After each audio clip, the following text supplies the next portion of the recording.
Yeah, folks, you got to decide right here. That's right. It's time to be making that decision, to make a decision in what you're going to do. Did you ever have to decide? That's right. It is political week in South Carolina. In fact, the primary, in case you didn't know, is this Saturday. So, have you made up your mind? Well, we have somebody on the air with you that's going to try to convince you to vote for Newt Gingrich, her own dad, that's right. Newt Gingrich's daughter, Kathy Gingrich Lubbers, is here with us today. Kathy, do you have a middle name? I mean, we found out that we had Jackie Sue, and we know that Newt's middle name is Leroy. Do you have a middle name?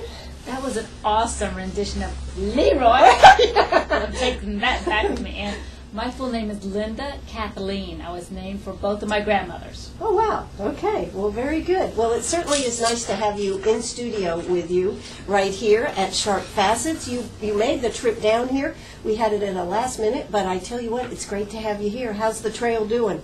It's a lot of fun, and it's great to be out and about, meeting so many people here in South Carolina. Now, I have a confession. I have been in this state many, many times, so this is not my first time putting my foot in this fabulous state, but I have to tell you, every time is a treat. And people are really excited this time around because there is an election. It is on Saturday, as you noted, which is unusual, so people might need to be reminded of that fact. But it's a very exciting time for all of us to be here. Absolutely. Now, of course, your dad had, I guess we would have to say, a really good debate last night, didn't he? Thank you. I think so, but I happen to be biased, so I'm happy for someone else to say that first. But it was pretty much a home run. Yes. I think it wasn't just me. There's a lot of media out there saying that he had a good one last night. So you have to be feeling pretty good. Coming up on Saturday, as we said, is the primary here. There are 25 votes up for this. And, of course, it is a winner-take-all, I do believe, on this one. So, gosh, Newt right now, I think, has 3. Mitt Romney has 25. It really looks like Newt needs to win this. Well, I do believe you guys have a little saying about South Carolina making presidents. Yes. So there's a little bit of a rolling forward momentum that does happen if somebody claims victory here. That is your history, and it's a proud history, and I think that's one that all of us are eyeing very excitedly and hopefully. So that is the goal, that's the plan, and we're going to just make sure it happens.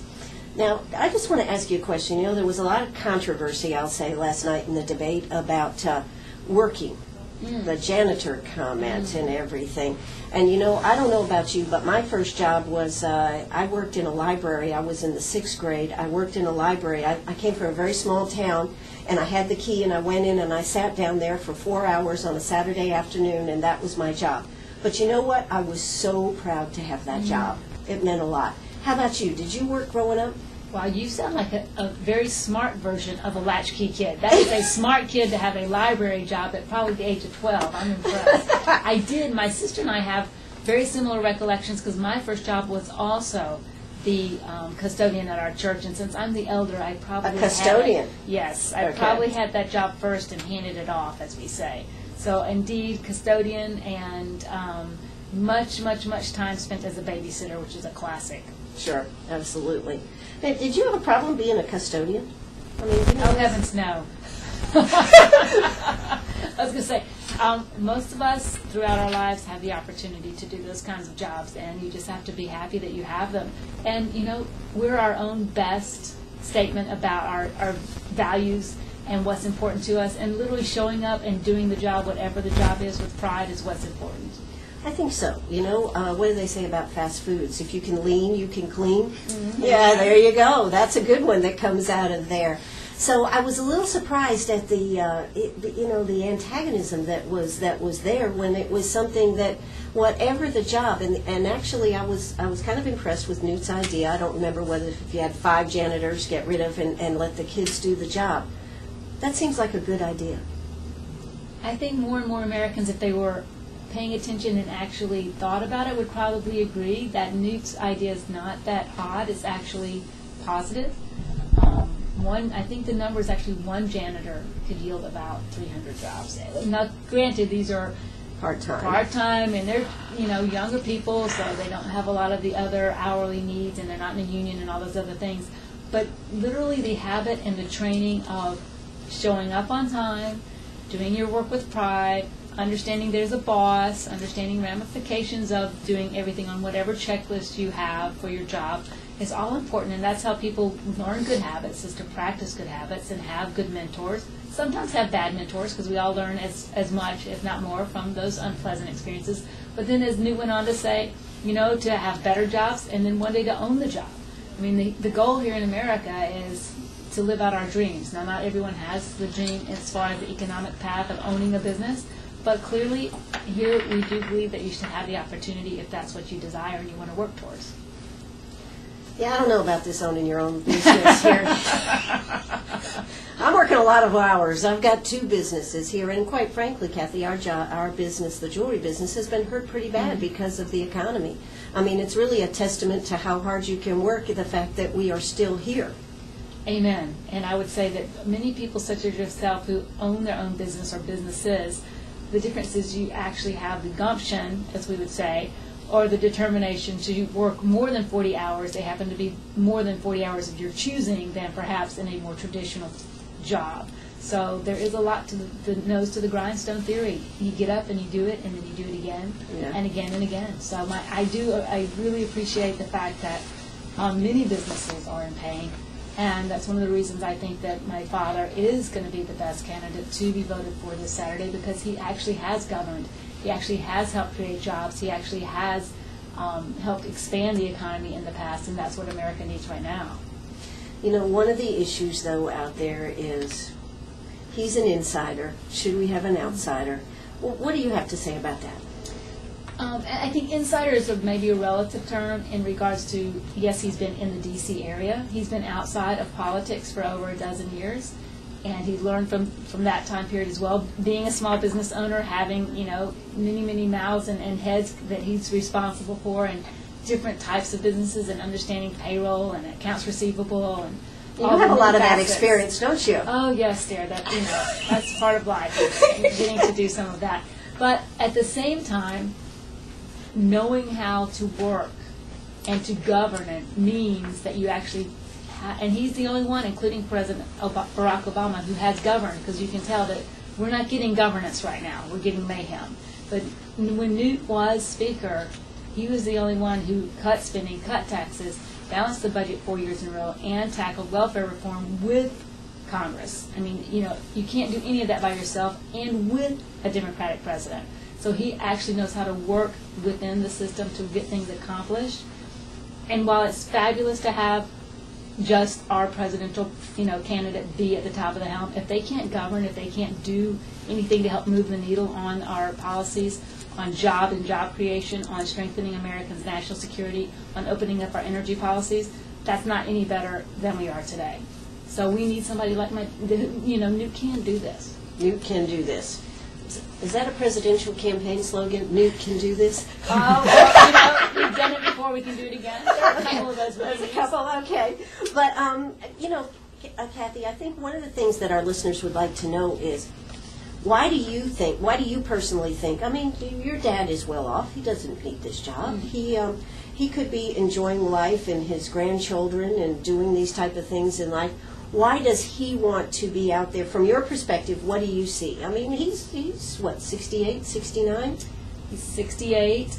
I happen to know that because I always back into how old I am, and I add 20 years. So, yes, listeners, I'm 48 years old, so I can help you with that math. In addition to that, the very first debate, I actually went out to California and met my dad for a speech to the Republican Jewish Coalition, and then we took the red-eye back to New Hampshire.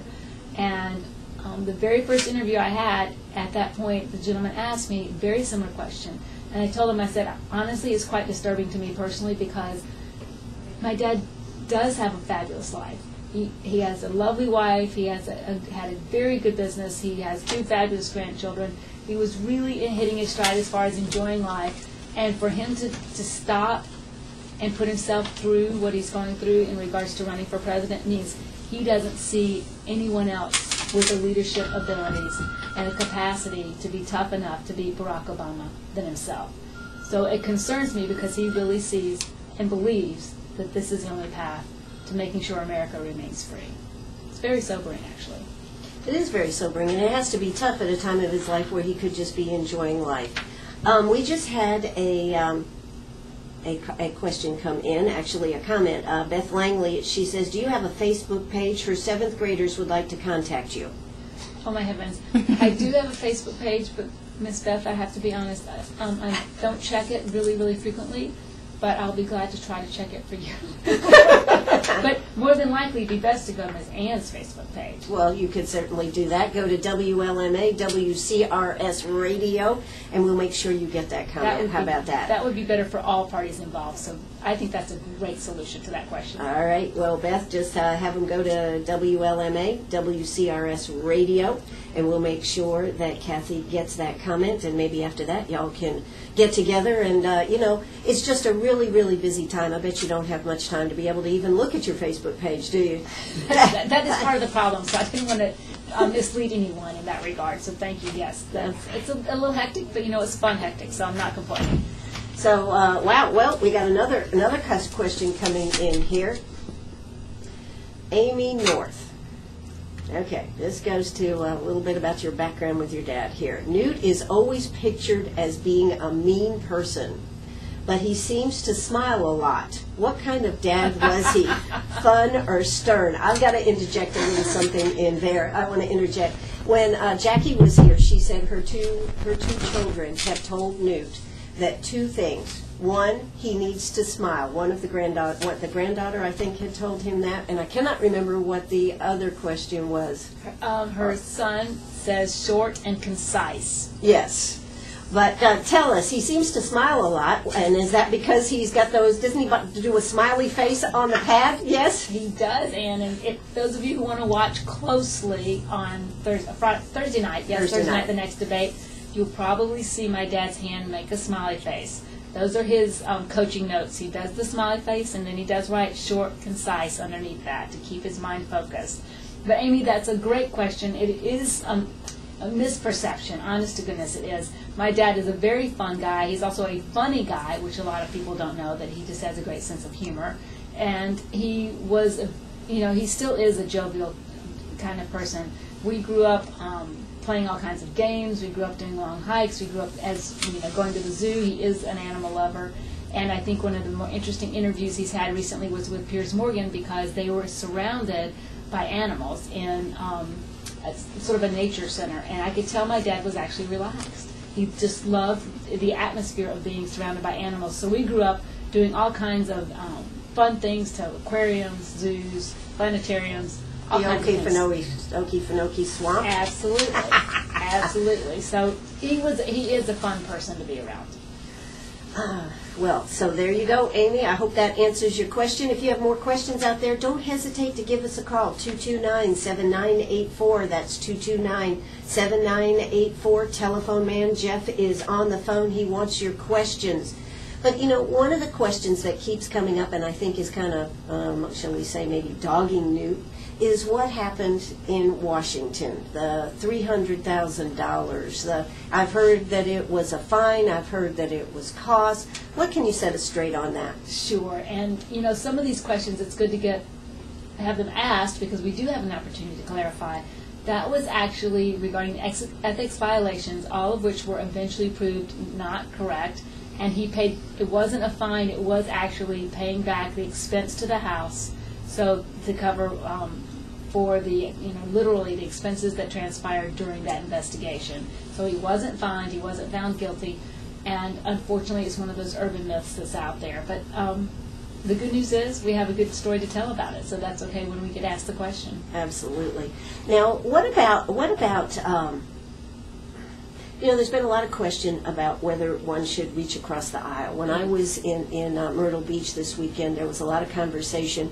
You can't compromise, you've got to stay strong, And yet we are looking at for another 9 months of nothing happening. So what do you think? Do you think that having someone that can compromise is a good thing? Well, the way that my dad describes it is more along the lines of, you clearly have to work together.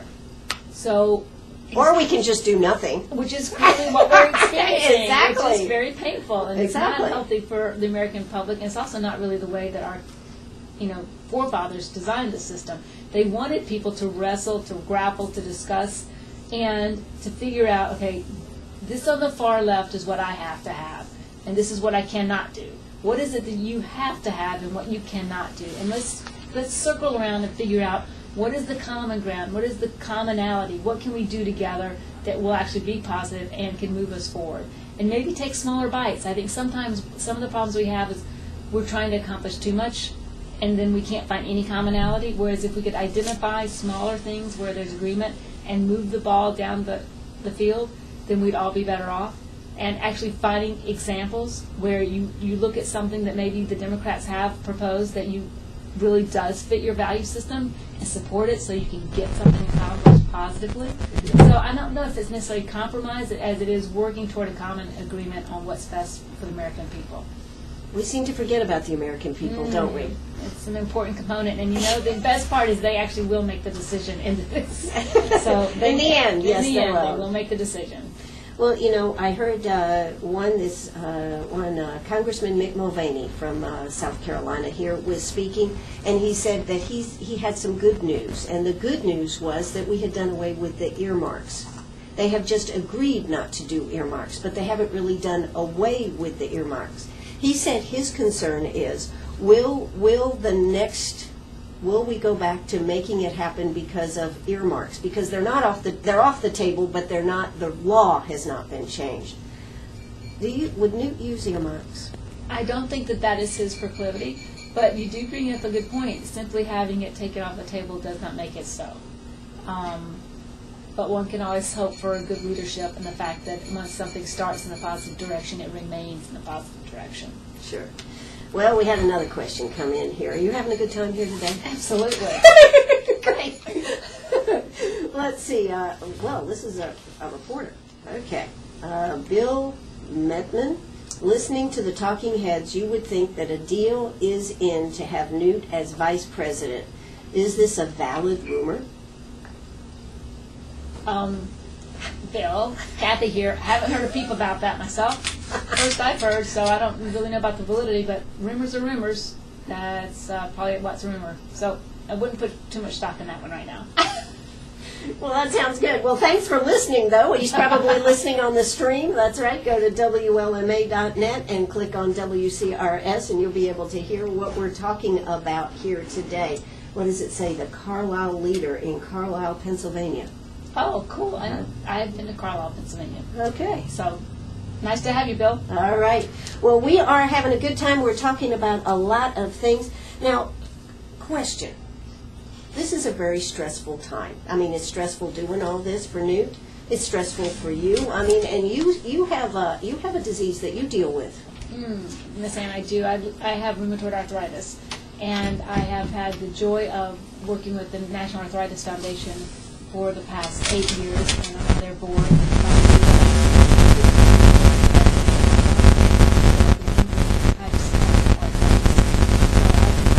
Modern medicine and utilizing a biologic drug that enables me to be fully functioning. Thank heavens, thank God, thank all who put their time, money, and energies into that. And I also have expanded my opportunities with my sister Jackie and with our friends. We have a team called the America to Anywhere for Arthritis team, A2A4A, and we do marathons around the world. Where have you been? Well, we most recently were in Argentina in October. So we raise money for the Arthritis Foundation, and we go and some run. I happen to be a walker, so it's not one Walk size. or run, that's right. It's not one size fits all. And we do what we can to help raise awareness and money for the Arthritis Foundation to benefit those who live with or impacted by arthritis. So thank you for mentioning that. Absolutely. I think that's tremendous. I know that for a while there you were bedridden. It was pretty debilitating. My desk was 1/2 step away from my bed.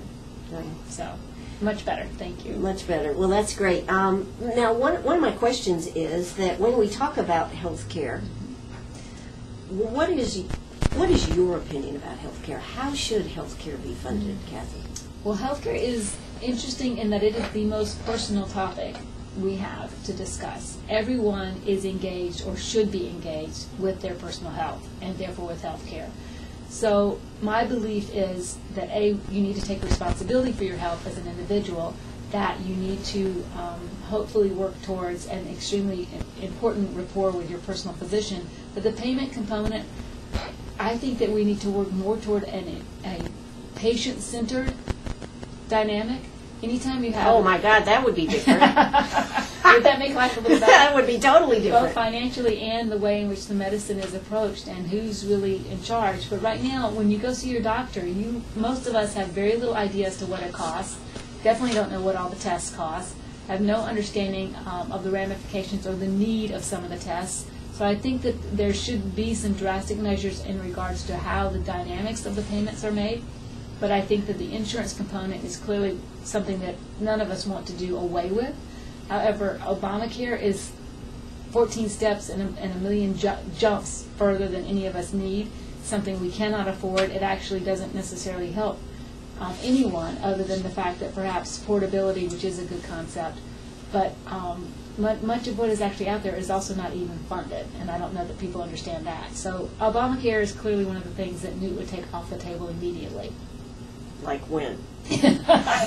I think that I've actually heard him say as soon as he was elected, he would actually ask Congress to stay on, even before he was sworn in, to take Obamacare off the table.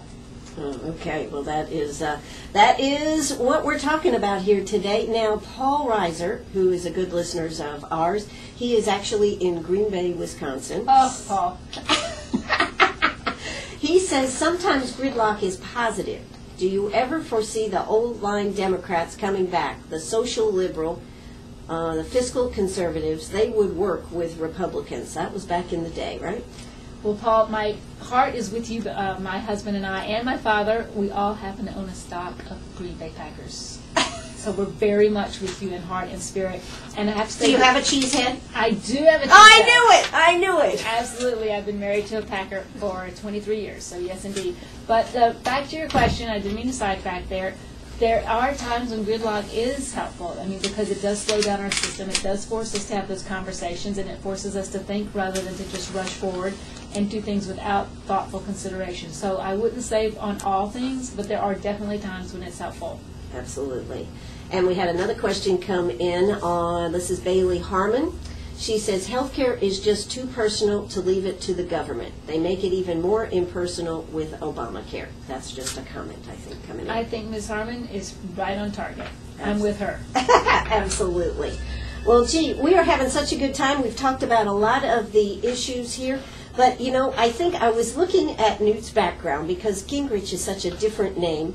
And I happened to find out, I think he covers the gamut here. He's German, English, Scottish, and Irish ancestry. That is pretty amazing right there. Amen, and all true. Which brings us to another factor, that truth factor. Yes. The truthisms. You know, it's really tough out there. I understand that Newt wanted to have a positive campaign. Mm-hmm. It's become pretty negative, and now he has pulled back. How is that working for the campaign now? And I think it was a valiant experiment. I think he really would love to have been able to continue on that accord. But the reality, as we all saw and felt and experienced, was that while everyone says that they don't like the negative ads, you're still impacted by the negative ads. And they take in the information, whether it's correct or true, either way. So other than just completely withdraw and you know, declaim, you know, that the games could not go on, the only way to really go forward is to draw a contrast. And I think that my dad has worked very hard not to go into the negative weeds, but more to do a contrast with himself as a Republican conservative, as the candidate that can actually be there to beat Barack Obama, to you know, withstand the negative ads that are going to continue to come forth from that side as well once you get through the primaries. And I think if you go to Newt.org, anybody who wants to check out his record or any of the comparisons, any of the information, Newt.org is the best place to do that. So it has been a transition. I, again, think he would love to have been able to stay high out of the fray, but it just was a matter of being realistic about where we are with communications in America. I thought one of the good things that came out of last night's debate was the idea that we should do away with the super PACs. I thought that was excellent. Yeah. Yes, everyone on stage was nodding positively in agreement with that, and it would actually be much more effective, more efficient, and we would have a lot less Mickey Mouse, who's doing what with whose money about what, and it would be a cleaner opportunity for everyone. Absolutely. Well, I'll give you 2 minutes here to tell us why people should vote for Newt on Saturday.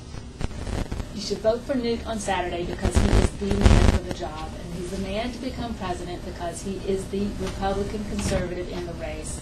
He is the only one who has governed. He's the only one who's accomplished cutting taxes, cutting spending, 4 years of a balanced budget, reforming welfare. In addition to that, when he and his team put together the contract with America, they actually delivered. They actually voted on all 10 points within the first 100 days. So he is someone, the only person who has governed, been able to reach across the aisle, been able to dialogue, been able to become effective, been able to improve, and in regards to jobs and the American people, he has been able to make an impact where none of the others have, and he's delivered on what he said he'd do. So I have to tell you, he's the Republican conservative, and a vote for anyone else, to be clear, would mean you've given a vote to Obama in the end. Wow. That's pretty powerful, a vote to Obama. Okay, well, you know what? It is time to make up your mind. This is why I played that song in the beginning. That's right. We did have one question that came in. Doris Salmon says, how is his health? Some have said he's in bad health. Is he? And, I mean, he's kind of a heavy guy. I mean, he's not a slim, trim guy. So what do you have to say about that? Doris, thank you. You might have seen him in Iowa. He did have a 24-hour flu, and it really did impact all of us. I ended up catching a little bit of that. So other than that brief little stint, his health, God willing, his health is fabulous. He is probably not the slimmest guy on the campaign trail. That is not new news, but it is his makeup, and I think you covered the gamut when you gave the history of his genetic makeup. None of those nationalities are necessarily known for being slim and trim, but he is heart healthy. He has enormous stamina, and if you ask anybody who's with us, any of the reporters actually who travel and cover the campaign, ask them what it's like to keep up with Newt Gingrich on a 16-hour day, day after day after day, and you'll be happily surprised. Absolutely. Well, Kathy, it has been great to have you here today. We will, of course, be posting this audio on the website, and we will be doing a video, so you'll be able to check that out on YouTube. And I certainly hope, where are you headed now? Where's the next trip here? We're over to Aiken. To Aiken. Aiken, South Carolina. Okay, well, you'll have a good time over there in Aiken. We were there a couple of weeks ago with Congressman Joe Wilson, and a beautiful area. Certainly hope you have a good time. And thanks so much for stopping by here in forlorn Greenwood, South Carolina. We need more candidates coming by, and we'll even take the daughters. Thank you so much, Ann, for having me. Lots of fun today. Absolutely. This is WCRS right here in Greenwood. Bye-bye, everybody. Remember, tomorrow morning, 8:35, I'll have her sister, her baby sister, right? Yes, exactly. That's right. Jackie's going to come back on with us on the telephone. So tune in at 8:35 on WLMA for the I Love Ann show. Bye-bye.